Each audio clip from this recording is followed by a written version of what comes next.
This is Craig Lane with Health Alchemy YouTube channel, healthalchemy.com. Look on the description box for, or the description box in the home channel, and you'll be able to get my website if you want to contact us. We're at the outside part of the winter garden now, and you can see how stark everything is. And if we took this same video in November, December, it wouldn't even look like this. It's really an apology for not doing that this year, but you can see the dandelion wasn't here last year, so this is a volunteer, and I'm going to encourage it. There's a volunteer oak tree right here. We're going to let that do its thing. Some volunteer wild carrot. This is all shiso, and you can see the shiso or perilla was coming up last year. That's these little guys. Doot, doot, doot, doot, doot. So you can see they're already coming up. They won't last very long though because they're a hot weather plant. There's last year's growth right there. Some very good. The lavender is still, I have this, I think this is an English lavender. Oh my God, even the leaves smell good. This plant has tripled in size since I moved in last March. And then again, more shiso coming up, just amazing. This calla lily has doubled in size, amazing. Another volunteer oak tree has grown about a foot since last year. I'm gonna let it do its thing. California poppy I planted, doing quite well. There's some yarrow back in here, excuse me. There's some yarrow back in here, not doing too well, needs more sun, but it's right down in there. And we're gonna move over now to, this is where we have one of our production gardens. Another version of a sea buckthorn. I have male and females this year, so we'll see if we get some sea berries. And this is another strange thing that I just asked the plants, and this sedgegrass, this Cyperus rotundus is its Latin name, just kind of volunteered in this sea berry here, the sea buckthorn plant, and I asked it, I said, hey, do you want to stay in here? And both plants agreed that it was going to be all right, so they seem to be doing okay. See the growth, looks really nice, lush. So there's some kind of partnership going on in there that's nice. Just transplanted these sea buckthorns. They're in pitifully small pots, like that size of a pot, and this pot is easily twice, triple the volume. So this time of year to do this stuff, folks, if you're a gardener, make sure you get your trees and your plants you want to grow rapidly. This is plasma energy. If you don't already have it done, like I'm kind of late, then you're not going to get very good growth into the summer. So I don't want these trees to grow super big yet because they want to be in the ground. But you see there's different variations of sea berry, sea buckthorn. This is the queen over here.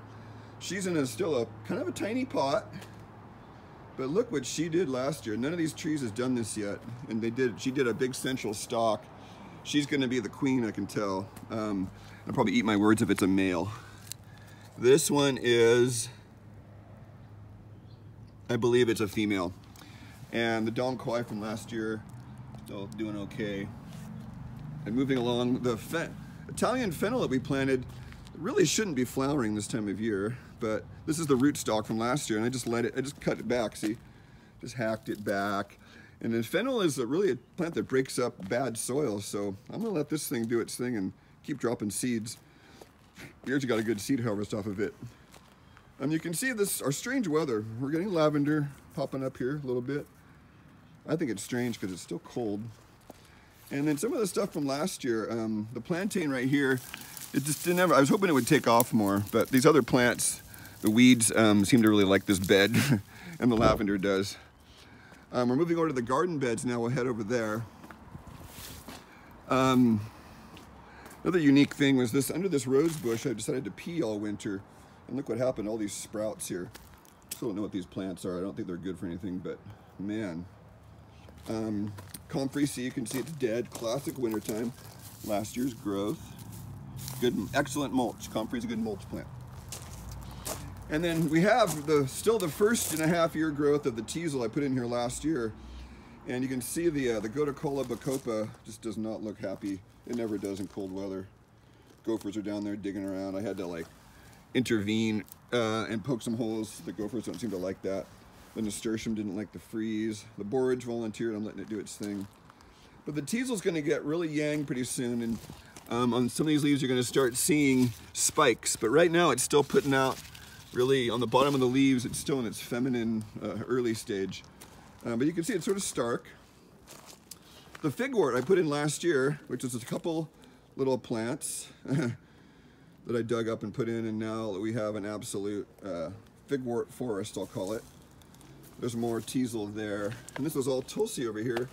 And notice how I don't pull the plants up by the roots if I don't have to. I want to try and dig around that last year's Tulsi and let the roots stay in the soil to help build up mycelium. So there's that. This plant, I still forgot what this one was. Leonoris, I think, Leonotis.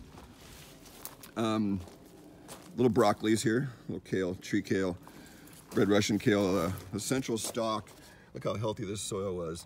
That central stalk was very big, and over here too, very big. Only thing left in this bed, which was a poppy bed primarily, and there was comfrey and castor and wild carrot over there.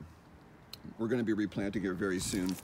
This bed's going to be exciting because there's lots of stuff here. There's a lot of calendula, you can see starting to come up there. And there's borage over there. There's a bunch of yarrow that'll be coming up there. Comfrey, gynostemma was there. Just really excited for what, and these seeds I don't know what they are yet, but I'm excited to see what these seeds are going to end up being. Over here, volunteer plantain makes me very happy. Plantain is sort of unique.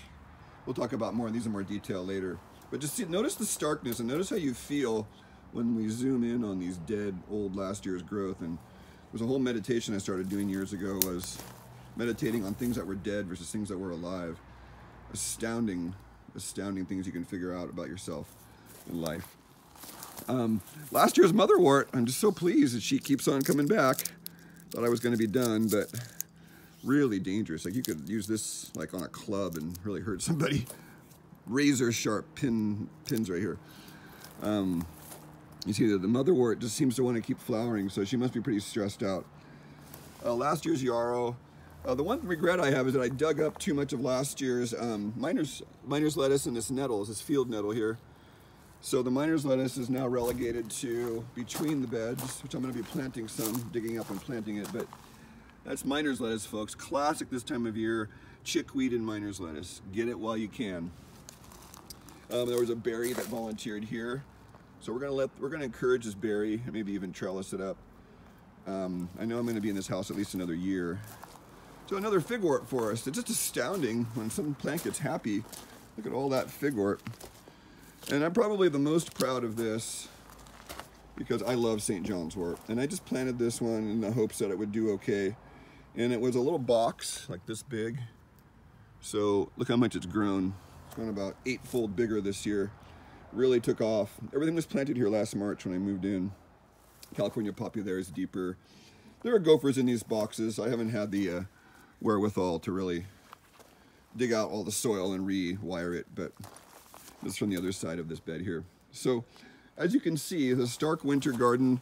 Now we have February energy here in Santa Cruz. You know, we'll vary in temperature from 50 to 65 in the 70s, and so you see this plasma energy everywhere. See, rapidly expanding energy. It's a good vector of it right there. See, it's just moving out in all directions. That's spring energy, folks. We're not quite spring, we're not quite winter. So I hope you all have a wonderful day. This is Craig Lane with Health Alchemy YouTube channel. Just kind of showing off the broad winter garden, a little bit of plant ID for you beginning herbalists. And we're always available for questions. And please subscribe to my channel. Just kind of start plugging that.